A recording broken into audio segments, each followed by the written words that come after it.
Տեր հայր հայ առաքելական եկեղեցին այսօր ծանր օրեր է ապրում եւ այսպես ասենք, ալեկոծություններ կան ներքին ու կարծես թե նաեւ եկեղեցու հավատավորների մեջ են փորձում պարակտում մտցնել նախ հասկանանք ինչ վիճակում է Արագածոտնի թեմը թեմակալ առաջնորդի կալանավորումից հետո մենք հասկացանք որ մեծաթիվ եկեղեցականների հոգեվոր սպասավորների տներ էին ներխուժել ածականները եւ ինչ վիճակում է հիմա թեմական աշխատանքը գործունեությունը Սկզբունքորեն մեզ համար շատ ցավալի է մեր առաջնորդի կալանավորումը, անհիմն, անիմաստ, ապօրինի, սա մեզ համար ցավալի է, բայց եւ մեր առաջնորդը եւ մենք չունենք վախի ոգին, տկարության ոգին, ավետարանն է մեր սկզբունքը, իսկ ավետարանն ասում է, որ ես ձեզ վախի երկյուղի ոգի չեմ տվել, այլ քաջության եւ աստվածպաշտության, հետեւաբար, այո, մենք ցավում ենք մեր առաջնորդի բացակայության համար, բայց այնպիսի մթնոլորտ է ստեղծել մեզ համար մեր առաջնորդը իր քաջությամբ եւ իր աստվածսիրությամբ եւ հայրենասիրությամբ, որ մենք շարունակում ենք այդ ճանապարհին մնալ։ Այսինքն որևէ բան մեզ չի շեղել այդ ճանապարհից։ Եթե չեմ սխալվում, նաեւ 5 հոգեվոր եղբայրներ, չէ, 5 քահանաներ են այս պահին կալանավայրում։ Կալանավայրում մեկ քահանա է գտնվում մեր թեմից։ Ավելի շատ ձերբակալվել էին 14, որի թվում նաև ես էի։ Ինչ էին փնտրում ձեր տանը, Տեր հայր։ Հիմնականում փնտրում էին ինչ-որ փաստաթղթեր, կարծես թե դրա վրա էր հիմնական շեշտը։ Բայց ինչ փաստաթուղթ պիտի լինի, ասենք քահանայի տանը, ով հոգևոր ծառայություն է իրականացնում, ինչ ես չեմ կարող պատասխանել, որովհետև ես չգիտեմ։ Տեր Վրդանեսը բարձրաձայնել էր իր հետ վարվեցողության ոչ պատշաճ, ոչ պարկեշտ մոտեցումների մասին եւ սա հանրային մեծ ալեկոծություն առաջացրեց։ Մենք քահանաների հանդեպ այլևս այսպիսի մոտեցումներ պիտի դրսևորենք։ Եթե կարճ ասեմ, սա ցավալիորեն, բայց մեր ժողովրդի գլխին հետո անեծք է դառնալու։ Որքան էլ որևէ մեկը փորձի համոզել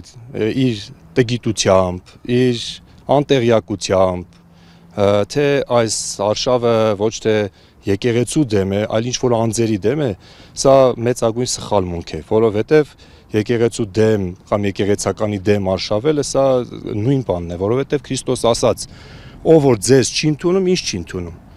ով որ ինձ չի ընդունում իմ հորը, որ ինձ ուղարկել է։ Հետևաբար սա եկեղեցականների դեմ ուղված, ոչ թե պարզապես անձերի հետ կապված է, այլ եկեղեցու դեմ ուղված արշավ է։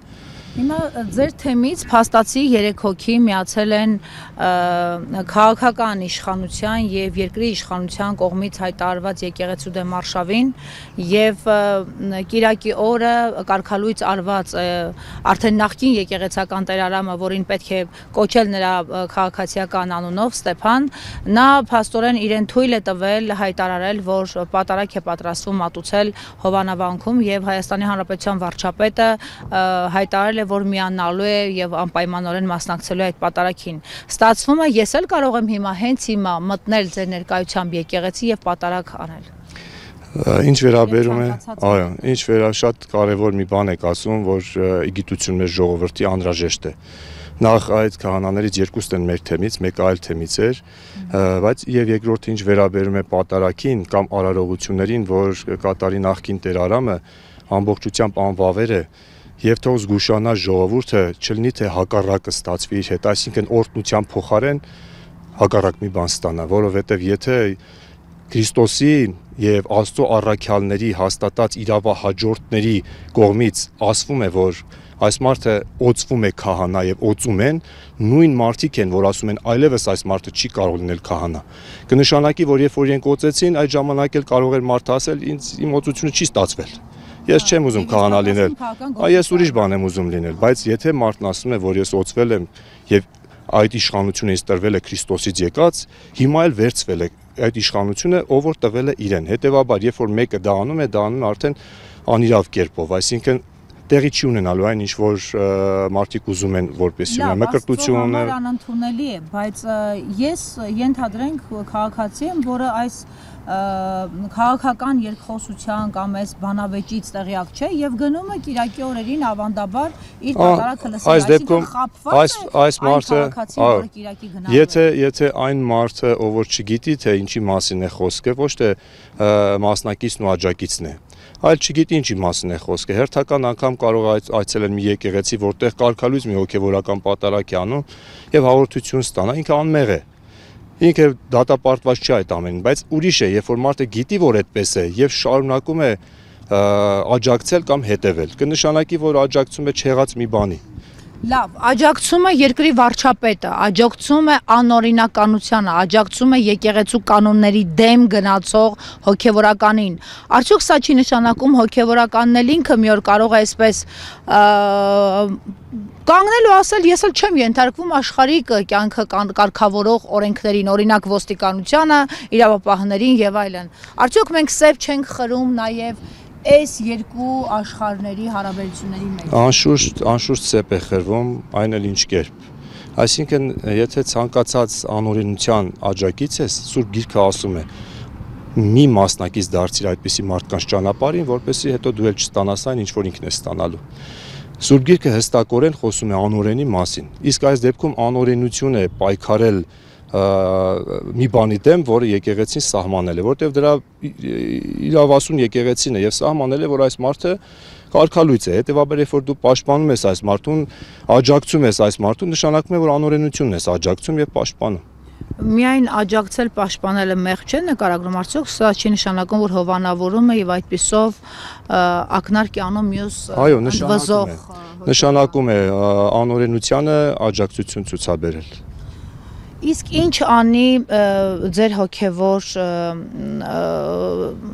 քաղաքացիները, պարզապես քաղաքացիները, ովքեր հավատում են եկեղեցուն, ովքեր եկեղեցու հավատավորներ են, նրանք հոտն են, ձեր հոգևոր հոտն են եւ ինչ անեն այս մարդիկ։ Փաստորեն եկեղեցու գավիթի շուրջ կանգնելու եւ պատարակ անելու համար կռիվ է գնալու, եկեղեցական ծես անելու համար կռիվ է գնալու։ Երեք արդեն այդ տհաճ միջադեպը տեղի ունեցավ նոր նշանակված քահանայի եւ նախկին կոչում ունեցող Տեր Արամի միջեւ։ Նա նույնիսկ ոստիկանությունն էր հրավիրել, որպեսզի դուրս անեն իր նկարագրմամբ դուրս վռնդեն նոր սպասավորին։ Կարծում եմ հաճախ եք լսել վերջերս, որ եկեղեցին այսպիսի իրադրությունների մեջից շատ է անցել, այսպիսի ավելի վատ իրավիճակների միջից է անցել, դա էլ է անցնելու, բայց ինչ վերաբերում է հավատացյալ ժողովրդին, մարդ ընտրության հնարավորություն ունի հասկանալու եւ ընտրելու, անզեն աչքով կարող ես տեսնել եւ ոչ շատ երկար մտածելով կարող ես հասկանալ, թե ինչ իրադարձություններ են տեղի ունենում։ Հետևաբար հավատացյալ լինելը չի նշանակում Աստծո գոյությանը հավատալ կամ եկեղեցի մտնել մոմ վառել դուրս գալ։ Սա չէ հավատացյալ մարդու կարգավիճակը։ Հավատացյալ մարդը նաև գործ պիտի ունենա։ Հակոբոս Առաքյալն ասում է. հավատն առանց գործերի մեռած է։ Ո՞րն է գործը։ Ենթադրենք ես ձեր մարզի բնակիչ եմ եւ հովանավանքի ակտիվ հետևորդ, ինչ պիտի անեմ ես։ Կարող եք տեսնել, այո, կոչը Գիտեք, հիմա ովքեր մոլորության մեջ են գուցե չեն հետևում նաև լրահոսին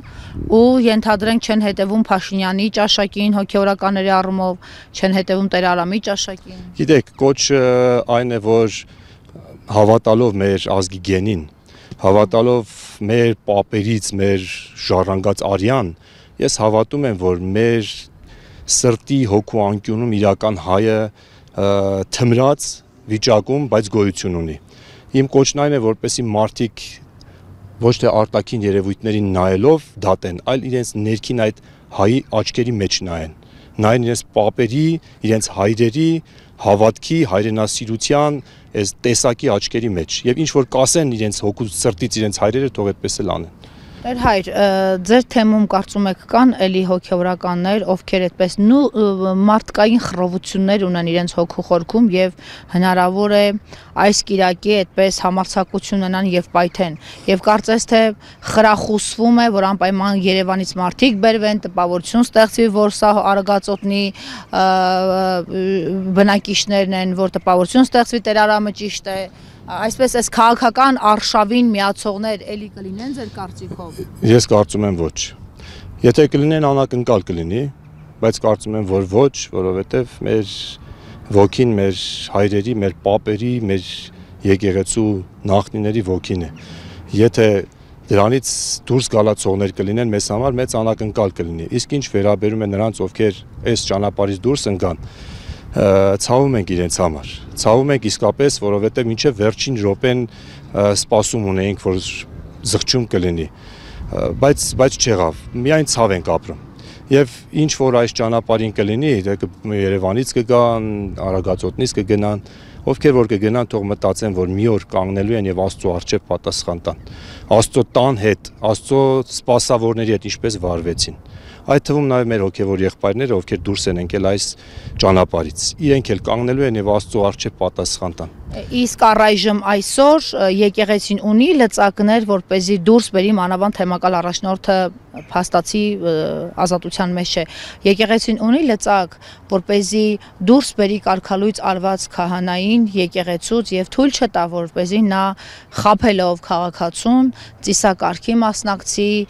մկրտություններ իրականացնի կամ պսակադրություն եւ այլ եկեղեցական արարողություններ։ Կարծում եմ, որ սա մի քիչ ժամանակի հարց կլինի, բայց ամեն ինչ իր տեղը կընկնի, որովհետև վստահ եմ, որ ժողովուրդը վաղ թե ուշ թող տևա մի քանի օր, մի քանի շաբաթ, չգիտեմ ամիս, բայց մի օր ժողովուրդը կհասկանա, որ